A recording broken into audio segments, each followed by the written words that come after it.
जानकी जी सोच रही हैं कि कैसे ये मुझे पति के रूप में मिलें। सोच ही रही हैं, किसी से कहा नहीं। और माता गौरी को कह रही हैं कि जय जय गिरिवर राज किशोरी, जय महेश मुख चंद चकोरी, जय गज बदन खडानन माता, जगत जननी दामिनी दूति गाता, भव भव विभव पराभव कारिणी, भव भव विभव।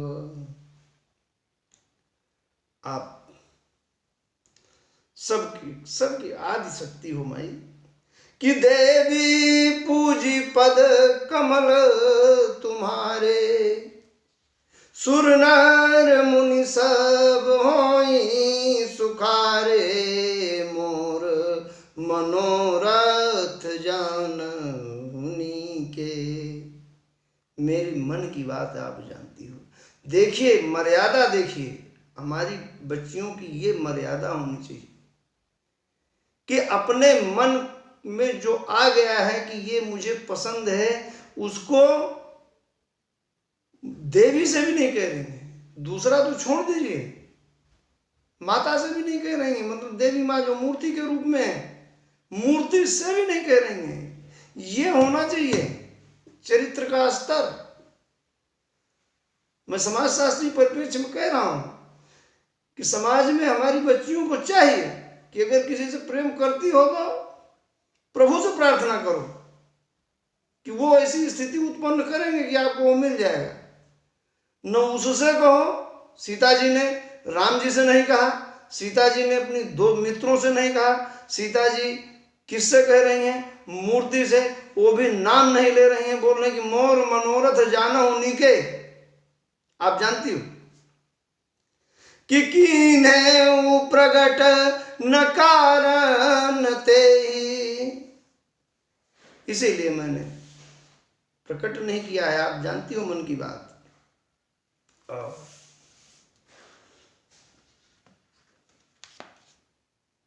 उसी समय माई के सिर जो मूर्ति थी वहां से पुष्पमाला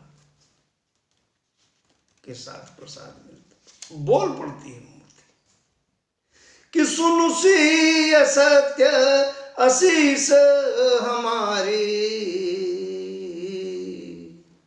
पूजी मन का जो तुम्हारी कामना है, जिसके लिए तुम पूजा करने आई हो वो पूरा होगा, और तुम्हें वही वर मिलेगा जो तुम्हारे मन में है। 100 वर मिली जाहि मनुराचा, जो तुम्हारे मन को अच्छा लग रहा है।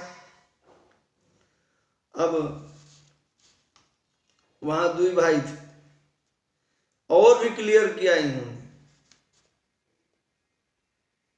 मैया ने और क्लियर किया कि मनु जाहि राच्य मिले 100 वर सहज सुंदर सावरो, सांवले वाला मिले, स्पष्ट कर दिया। और जानी गौरी अनुकूल, सियहि हर सुन जाई कही। सीता जी माता गौरी को अनुकूल समझ करके बड़ा प्रसन्न होती हैं कि चलिए बड़ी कृपा है माता। और इधर क्या होता है कि स्वयंवर है, स्वयंवर में धनुष यज्ञ होना है। राम जी पुष्प वाटिका से आ गए हैं और पुष्प वाटिका से आने के बाद में रात में भोजन वगैरह किया है, लेटे हुए हैं और आसमान में ताक रहे हैं। हमारे राम जी और चंद्रमा की तरफ देख रहे हैं। राम जी कह रहे हैं कि उयऊ अरुणयावलोक हुताता, हे तात सूर्योदय हो गया। अरे सूर्योदय रोज होता था, पहला दिन सूर्योदय हो गया। लक्ष्मण जी का घास नहीं खाते थे, समझ गए कि मामला कुछ गंभीर है।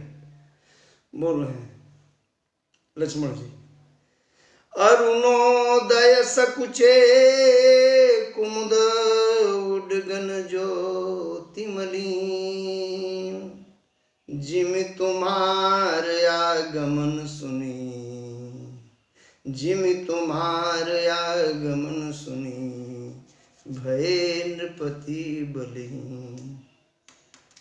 लक्ष्मण जी कह रहे हैं कि सूर्य उदय हुआ, अंधकार दूर हो गया और आप आ गए हैं, सारे राजा का बल समाप्त है, टेंशन मत लीजिए। और प्रभु भ्राता लक्ष्मण सहित विश्वामित्र जी के साथ जाते हैं जहां पर धनुष यज्ञ चल रहा है। उनको सम्मान दिया जाता है, विश्वामित्र हैं। अब गुरु जी को सम्मान दिया गया, विश्वामित्र जी को दिया गया, तो जहां विश्वामित्र जी बैठे थे वहीं पर उनको बैठाया गया।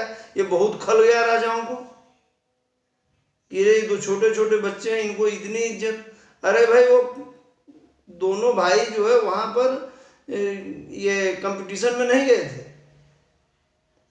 तो वहां क्यों बैठेंगे जहां तुम लोग बैठे हो? अपने गुरु के पास बैठे थे, क्या दिक्कत थी? लेकिन समझने की बात होती है ना, लोगों को यही बुद्धि लगा ले तो दिक्कतें खत्म हो जाए। अब वो सब कर रहे हैं अपना अपना बल प्रयोग, और जब नहीं उठ पाता है तब हमारे विदेह राज दुखी होकर के कहते हैं कि मैंने बड़ी गलती की। अगर मुझे पता होता कि यहाँ पर कोई धरती पर वीर रह ही नहीं गया। इतना कहते ही लक्ष्मण जी आपे के बाहर एकदम क्रोध में आग बबूला। अरे कैसे हमारे भैया बैठे हैं, इनके रहते हुए ऐसी अनुचित बात कैसे कह दी? लक्ष्मण जी आपे से बाहर क्यों हुए, ये समाज शास्त्र है, मैं बताता हूं। आज तक कोई बताया नहीं होगा लक्ष्मण जी आपे से क्यों बाहर हो गए। अरे लक्ष्मण जी कोई छोटी मोटी चीज थे क्या? बहुत बहुत मतलब एकदम पिन पॉइंट में बता रहा हूं, समझ में लोगों को आ जाएगा। असल में राम जी लक्ष्मण जी वो धनुष यज्ञ में कंपटीशन में नहीं थे, बात नंबर 1। दूसरी बात, लक्ष्मण जी को पता था कि भैया को जानकी जी पसंद आ गई हैं और इनसे शादी होना चाहिए। तो भैया धनुष कैसे तोड़े, कोई कह तो रहा ही नहीं है। समापन हुआ जा रहा है, स्वयंवर का समापन हुआ, कह रहे कि अब अपने अपने घर जाओ भाई।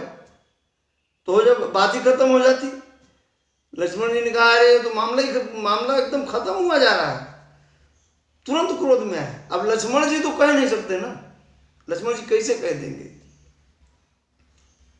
कि भैया आप जाओ धनुष तोड़ो?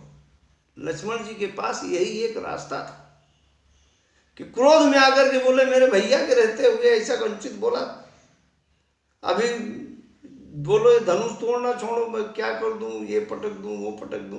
सब कथा बताए हैं लोग, सब जानते हैं। और जिस समय उन्होंने क्रोध से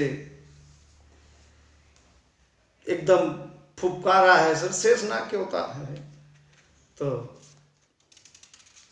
विश्वामित्र जी, गोस्वामी जी लिख रहे कि विश्वामित्र समय शुभ जानी, बोले अति स्नेहमय बानी। विश्वामित्र, टाइमिंग बताइए, विश्वामित्र पहले नहीं कह सकते थे क्या कि राम जी जाओ धनुष तोड़ो? नहीं, मर्यादा है।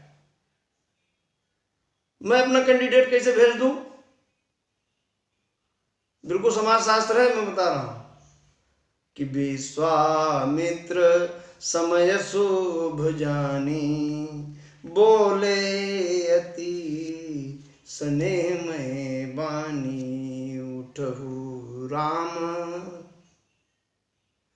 उठहु राम भंजहु भव चापा।